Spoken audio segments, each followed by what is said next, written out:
Welcome back to part 2 of the udon series. And in part 1, I was just a little frustrated with the actual noodle product, and I was going to go out and sample some and try to, really wrap my head around it. But in part 3 and 4, I've got some field trips. I'll be cooking for some people, and I really need to get good udon noodles. So I'm going to attempt to make some udon noodles, and I have a few experiments I'm going to run. So rather than figuring out how to master this stuff right now, let's just, have some fun. Let's experiment in the kitchen and see if we can get a really good homemade udon noodle.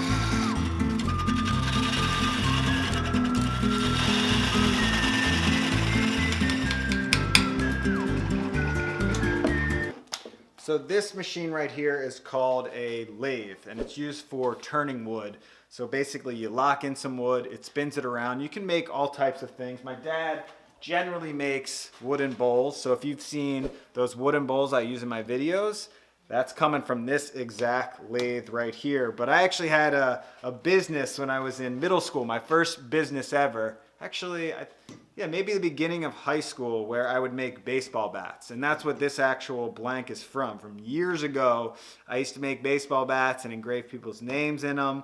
And I would spend hours down here just turning baseball bats. Today, just making a rolling pin, not too much skill involved, but I'm using one of these blanks and just slowly chipping away till I get the thickness that I'm looking for. Kind of just doing it by feel, nothing too specific here. So I'm just gonna keep chipping away at this wood.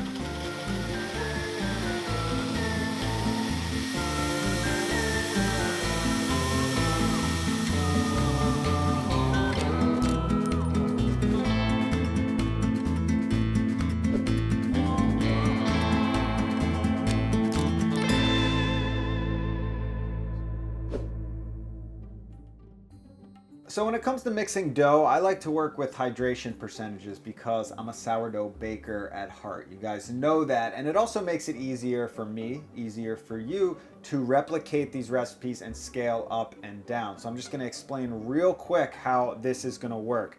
We have our udon dough, which is just 3 ingredients. We have flour, water, and salt. So the actual hydration level of a standard, pasta dough or noodle dough is around 50 to 60%, which is pretty low. It's a dense dough. So we're going to start out with 500 grams of regular flour. So I picked a nice easy round number on purpose. It makes calculating the hydration level super easy. So 500 is our base number. That is the most important number. You have 50 to 60% hydration. I'm gonna go with 50% hydration, and all you have to do is calculate what 50% is of 500. So that, of course, is half to 50. So now we just need to add 250 grams of water to get a 50% hydration dough. The last ingredient, of course, is salt, which usually is about 2% of any dough. So you calculate what 2% of 500 is,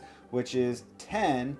And because this is udon, we actually add that 10 grams into the water first, into some warm water. And once that is dissolved, then you can add all of your water into the dough and start really incorporating that nicely. Since it's a dense dough, it's gonna seem a little dry, but just keep working it and keep working it until all of that flour, all of those little bits have absorbed into the dough. And just knead that for a little bit in the bowl until it comes together, and then let that sit for about 30 minutes. Since we are experimenting today, I wanted to try something a little bit different, and I was searching online. I actually found a recipe that said by adding a little bit of tapioca starch, you can get a nice chewiness and a nice texture of the noodle. And I was really interested in that, so we're gonna try that as well. And the only thing we need to change is taking this 100% wheat section. Of course, our first dough was just 100% wheat and some water and some salt, and we're gonna split that and do 1/3 tapioca. So our new ratios are going to go to 350 grams of flour to 150 grams of tapioca starch. Now with the hydration levels, we're going to still go for that 50% hydration so the water stays the same, and just mix that up in the same fashion. Now one thing I did find is that when I was mixing up the dough, it seemed like the tapioca flour was absorbing more of that water and drying out the dough just a little bit. So I added about, I would say, 30 to 40 more grams of water. And that's something that you just have to keep an eye on, and of course just adjust your ratios when needed. Once both doughs have rested for about 30 minutes, we have to knead the dough. And the traditional way to knead udon noodle dough is not by hand, but by foot. And I'm not exactly sure why that is the tradition, but I'm certainly going to follow it. So the key is to just put it in a plastic bag and get on there and start kneading away. And after about, I would say, 3 minutes of foot kneading, you take it out and just fold it over itself like a little package, and then fold it one more time, and then put it back in the bag, and you can repeat that process 3 times in total.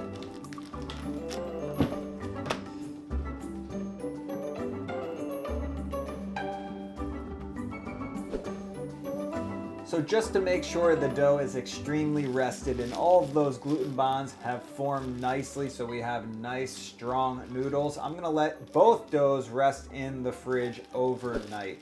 After your dough has taken a nice little nappy, take it out of the fridge to wake it up, and you can start rolling it out. And I'm gonna start off with the 100% wheat dough and put my new rolling pin to the test.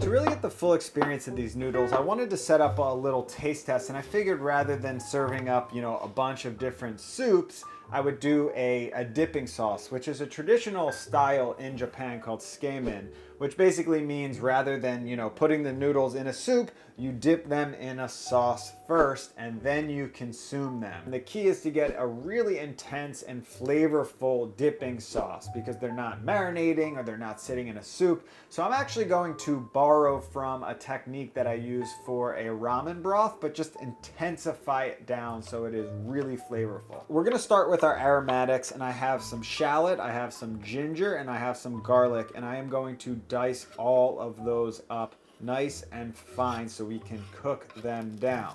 Now to a little pot, I'm gonna add some pork fat, and fat is always good for extra flavor and to coat the noodles. And then just add in all of my aromatics and just cook those down on low heat so you really bring out the flavors. You caramelize all of the sugars and just intensify those incredible ingredients.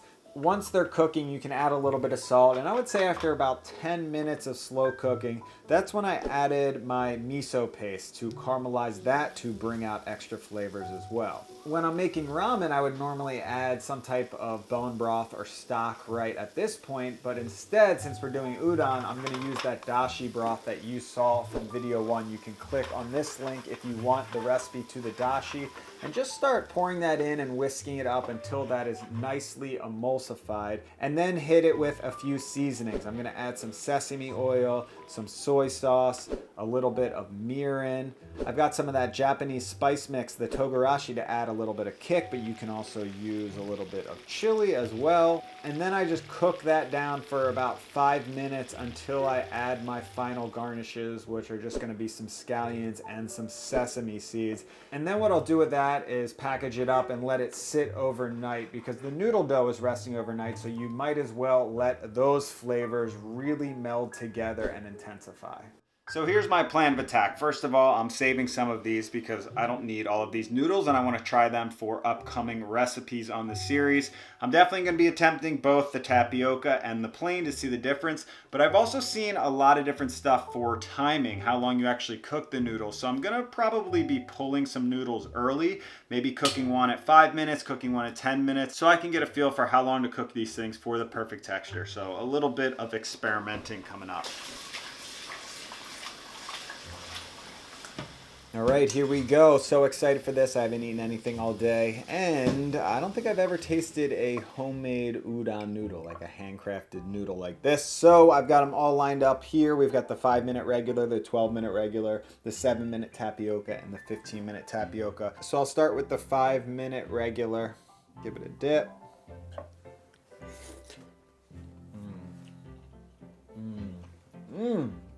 That's so good. Wow. You've been hearing me talk about chewiness in the first video. That's what I wasn't getting with those noodles from the actual place I went to, plus the frozen noodles.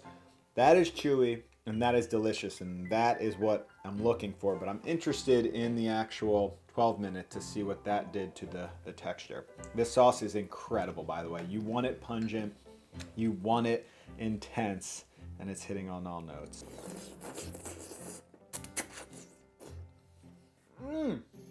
Wow.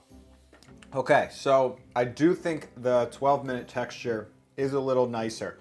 This is almost a little too chewy, feels slightly undercooked, where this is just absolutely perfect. To be honest, it's a completely different experience than what I've tasted, just between the actual flavor and the texture. So good right now, but let's see about these tapioca edition noodles. Dip a magoo. All right, so I think I've wrapped my head around this. Actually more difficult than I expected. The tapioca noodle, very chewy, almost a little off-putting at first, a little aggressive with the chew, especially the 7-minute. That was extremely chewy. And when you compare it to the wheat noodle just had a nice tenderness to it that I really liked. You bite right through it, it's super tender, but it still retains, you know, some of that chewiness, which I liked. But as I kept eating the tapioca noodle, like a lot of chewy things, the texture I feel like started working in its favor and I got a little addicted to the chewiness. But I do think ultimately I would probably go with the 12-minute wheat noodle. Like if I were to eat an udon noodle for the rest of my life, it would be this 12-minute cooked, fully wheat noodle. But I did enjoy this tapioca experience overall.